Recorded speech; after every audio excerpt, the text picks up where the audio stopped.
Running a Business Part 2, How to Grow the Business.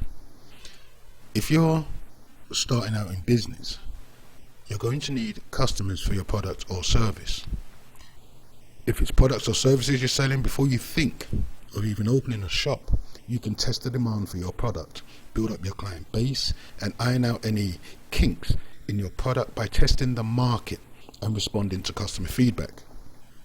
So, before you take on the financial commitment of a lease, before you commit yourself fully to your new business, look at ways to get your product in the marketplace by looking at ways to collaborate with established businesses. As a new entrant into the world of business, you will need to build up a customer base who want to purchase your products or your services from you. For customers to want to do so, they'll need to have confidence and like the product or service that you're offering. So as an example, if someone was into clothes design and wanted to create their own lines, they could consider, before they open a shop of their own, try and get their product placed into an existing shop, what is known as a concession, or they could sell their clothing on a wholesale basis to a small reseller. If they got a concession, they would either pay a daily rate to the retailer or give the retailer a percentage of their sales as commission, or both. But the principle I'm trying to suggest is to build connections with established retailers and develop your client base simultaneously. And this principle already exists and is a standard business practice in retail. If you look at any large department store, you'll see concession after concession of branded goods.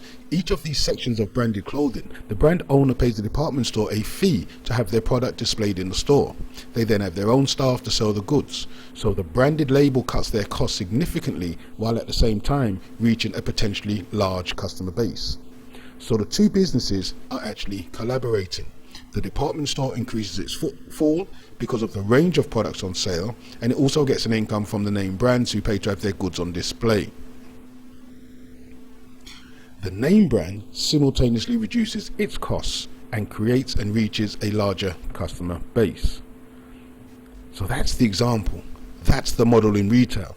The object isn't necessarily to have your own store in the beginning. Your object could be to get your clothing into as many independent clothing retailers as possible. You will not break into the large department stores. You do not have a commercial name or the reputation of which they can sell your products. You're not going to get into the large department stores. But if you collaborate with a small independent retailer, you can have your products on display for customers to buy. One can be creative in thinking of the potential outlets where they can display and sell their products. And of course, start locally. Start small, start locally. So, consider ways in which you can collaborate with existing small business owners. Your products or services can create a symbiotic relationship where both your businesses can generate more customers, and more customers equals more income. So, if your business idea is a clothing range, check out the men's and women's who already have a shop and try and negotiate with them and collaborate. If a woman, for example, is thinking of a business doing nails and makeup, try and collaborate with a hairdressing salon, because whilst the ladies wait to get their hair done, they can possibly get their nails done.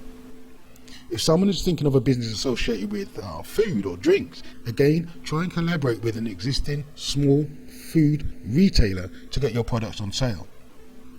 And this part-time endeavor, before you get going, will enable you to learn more about your product or service and what the customers like. You'll also get to know what they buy less of. And this feedback is invaluable for your business in the short term and going forward. So, to make your business grow, customer service is a must. But another consideration should be collaboration, because you can learn what the customer wants, what the customers will buy, and you can adjust your business idea accordingly. Thank you for listening. Please share and subscribe. More videos coming soon.